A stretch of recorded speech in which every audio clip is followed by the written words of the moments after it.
Oh, don't you just love when every day is a day where you start off with all the wonderful intentions and your momentum is going to push you forward? There are just days where you jump out of the bed, you're able to execute all of the tasks, you're able to start your day off peacefully, your mind is right, your body is right. You are really going to absolutely tackle the day. You're going to get your endorphins up. You are going to burn the calories before you ever hit the car.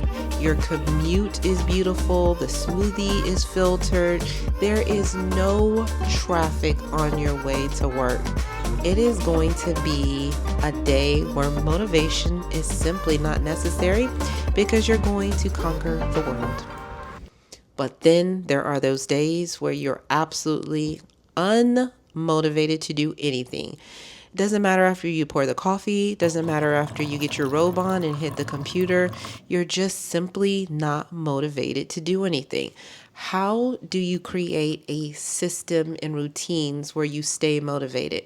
Well, today, my dear, we're going to talk about how to stay motivated at anything by creating some routines and procedures that help you get there. So, one of the things is you've got to identify your daily non negotiables.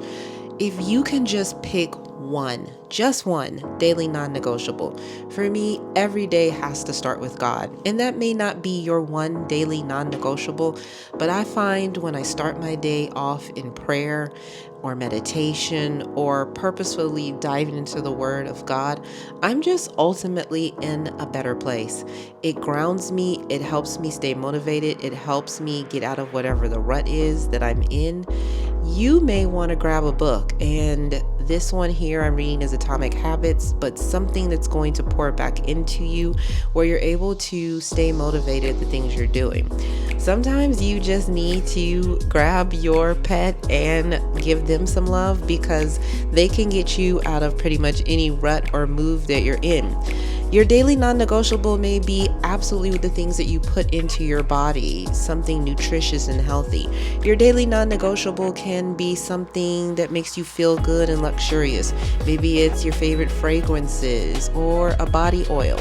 My absolutely daily non-negotiable has to be, I have got to be in an organized and clean environment. If I'm not in an organized and clean environment, I just find it very hard to stay motivated. So every day I take just a little bit of time to make sure that the things around me are orderly so that I can think, I can function, and I can be my absolutely very best at whatever it is I'm doing.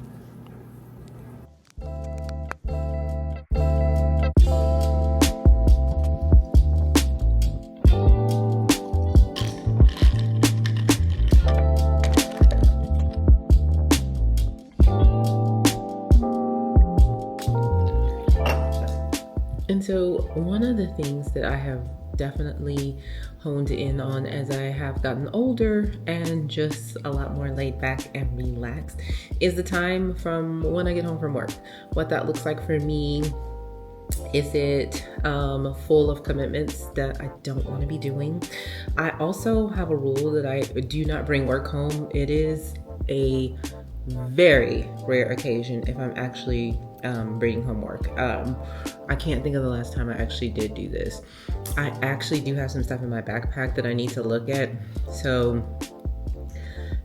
I don't know though, it's almost breaking my rule. But my point is that when you get home from work, like you've given your employer most of your energy and your time. And so the time that is reserved and left for your family, for your spouse, for your kids, for your husband, or just for your commitments, it really needs to be like what you want to do.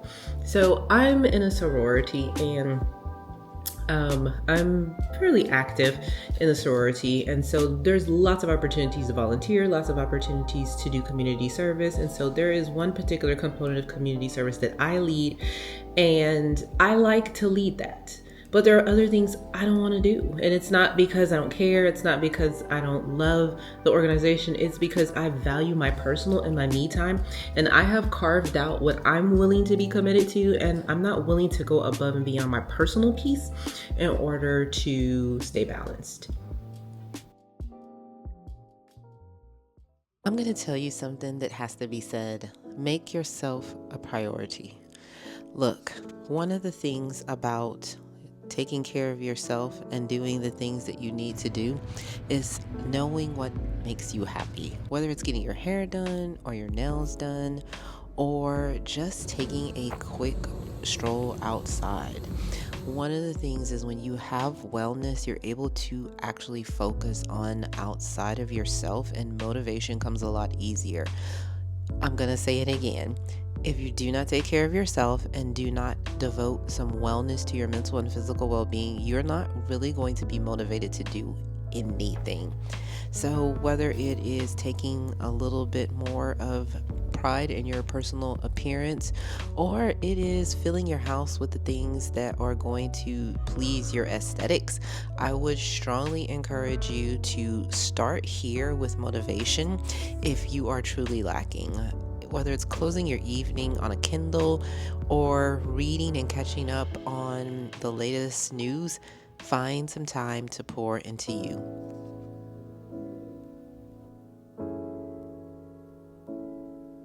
So let's talk about the zone of safety and why I think this one is low-hanging fruit that you are going to be like, oh my God, that is such a good tool to be motivated. So the zone of safety is basically the permission to give yourself grace within a zone. So let's talk about the example of weight, and then we'll use one for finances. So I use a zone of safety for so many things. I use it at work, I use it in my personal life, I use it in my professional life. And so basically, let's say that you want to weigh 175 pounds. That is your goal weight. So your goal weight is 175 pounds. If you go below 175 pounds, awesome. You are living your best life. What is the number that you can go above 175 where you're not like, oh my God, what am I doing? This is still an area I can be comfortable. So say your zone of safety for your weight is between 170 and 180. That is your zone of safety. So your goal is to weigh 175, but as long as you don't go over 180, you're good. If you go below 170, that's a little bit outside of your norm, but you're good. When you have a zone of safety, what it does is it gives you permission to fluctuate either way. It gives you permission to have grace. It gives you permission to have really, really good streaks. It gives you permission to have really bad streaks. And it gives you a range to know, oh, as long as I'm within this range, I'm good. I use the zone of safety for everything, especially my weight and my money. The zone of safety, what it does is when I do get on the scale and I see it's creeping up, it lets me know, oh, girl, you're getting close to the zone of safety. The key is to never go over your zone of safety. That's why you build in those buffers. The same thing with your money. Say that you want to establish an emergency fund. We're in Houston. We just had Hurricane Beryl. The amount of people who don't have emergency funds for these types of situations is crazy to me. And I'm definitely going to film a video on why, if you are really living your best life, you have got to have your finances in order. But that is another story. Let's say you want to have $1,500. And so you get the $1,500 saved. That's your emergency fund. You're good. What is the number that if you go below 1,500, you still feel okay even though 1,500 is your number? Let's say it's 1,250. So your zone of safety is I can't go below 1,250. 1,500 is my number. So when an emergency happens or when things come up or you have to maybe go into your money, you have created a buffer that as long as I don't go below this buffer, I'm good. That's what a zone of safety does. It allows you to fluctuate. The key, though, to a zone of safety is to create a situation where it is restrictive enough to feel as though you are within the range of your goals, but it's loose enough to not feel like every time you step away from the number that you are somehow a failure or you're not where you need to be. This is what keeps me motivated, because if every time I looked at my bank account or every time I stepped on the scale, I had to be the number, it would drive me crazy. But as long as I know I'm within my range and I can gauge which direction I'm going, I always feel like I am continuously being able to stay motivated because I'm in a place where I am comfortable. I really recommend you try that one out. Leave a comment down below if you can currently think of something where the zone of safety would totally work for you. Absolutely knowing your triggers. Look, I'll be honest with you. If you put anything in front of me that even remotely relates to the nacho family or the bread pudding family, I absolutely will not have willpower. So, knowing your triggers and avoiding them is key. So much time is spent scrolling on the internet. If you sit down and you come in from work and you get straight on your phone, so identify your good triggers. For me, it's establishing my routines and my workout events ahead of time. It is doing awesome things I enjoy, like picking out new workout clothes that are going to help me stay motivated. Lululemon is my personal fave, and we do have one local. So find something that's going to keep you on point.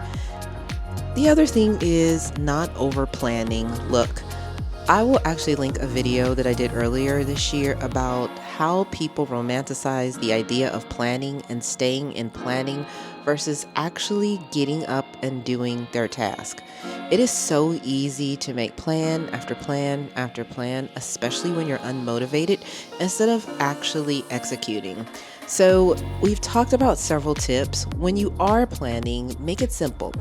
Don't make it over complex. Stick to 2 to 3 weekly goals at a time.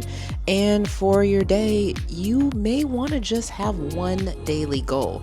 Remember, the goal is to stay motivated. And we'll talk about discipline in another video, which is the big cousin of motivation. But taking the time to not create too many tasks at hand and really narrowing down your focus will make your life so much easier. So learn the power of the pen when it comes to scratching things out and removing things that are not needed. It's satisfying to actually narrow things down to just a couple of things to do, because life is extremely busy and motivation is fleeting. But routines and discipline are the consistents that will help you.